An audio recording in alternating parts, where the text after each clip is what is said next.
කොල්ලොන්ට මේක ප්‍රශ්නයක්. කෙල්ල සාමාන්‍යයෙන් මොන වගේ කොල්ලෙක්වද තෝරගන්නේ? ඔයා පර්සනල් කසාද බැදලා තා? නෑ සර්. බැදලා නැහැ? නෑ. බදිද්දී මොන වගේ කොල්ලෙක්වද තෝරගන්නේ මේ සුසුකම් මොනවද බලන්නේ බදින කෙනාගේ? ලස්සන වෙන්න ඕනේ. නළුවෙක් වගේ.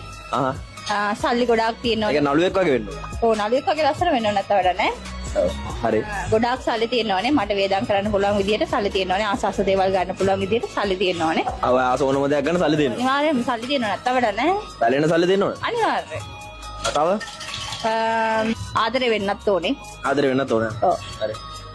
මං කියන දේ අහගෙන ඉන්නත් ඕනේ. අම්මට සිරේ කියන්නේ?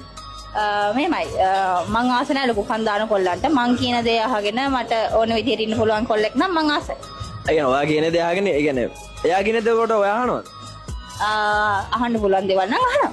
ඔයා කියන හැමදේම අහගෙන ඉන්න ඕනේ නේ? ඔව් අනිවාර්යයෙන් නැත්තම් වැඩක් තියෙනවා. හරි. එතකොට ඔය ඔක්කොම සුසුකම් ටික බලනවා. ඔව් එහෙම තමයි. හරි දැන් කෙල කෝටියක් සුසුකම් ඔයා කිව්වනේ. හරිද? කැමත් හරි ඔක දෙන්න නම්බර් ප්‍රශ්නයක් නැහැ. දැන් ඔය ඔක්කොම සුසුකම් දෙන කොල්ලෙක්ව ඔයා කසාද බදින්න. ඔයාට මොනවද තියෙන සුසුකම්? යන්නේ මැනිකක් වගේ මේ මං ඉන්නේ. අමරිකාවක් වගේ ඔයා ඉන්නවා.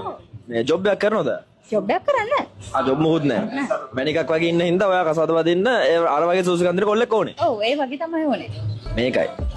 මේකයි නංගියා වැඩේ. හරිද? තරහ වෙන්න එපා. මම මේව කිව්වට. ඒ වගේ සුසුකම් තියෙන, එච්චර ගුණ යහපත්, කියන දේ අහගෙන ඉන්න, සල්ලි තියෙන, පෙනුම තියෙන, කඩවසක්, අලුවෙක් වගේ කොල්ලෙක්. බෝ බදින්න පිස්සුවක් තියනවද බං? ඕවේ නම් වෙන කාවරකින් ඔත කෙල්ලෙක්ව බදිනවනේ. ජොබ් එකකුත් නැතුව මේ ඔබ බදින්න පිස්සුවක් තියනවද? යථාර්ථය ඔන්න ඕකයි. ඒක දෙනුම් ගනි ආ. මේ පරාටයක් ආ. එන පරයන් ඒකත් දෙන්න. You know,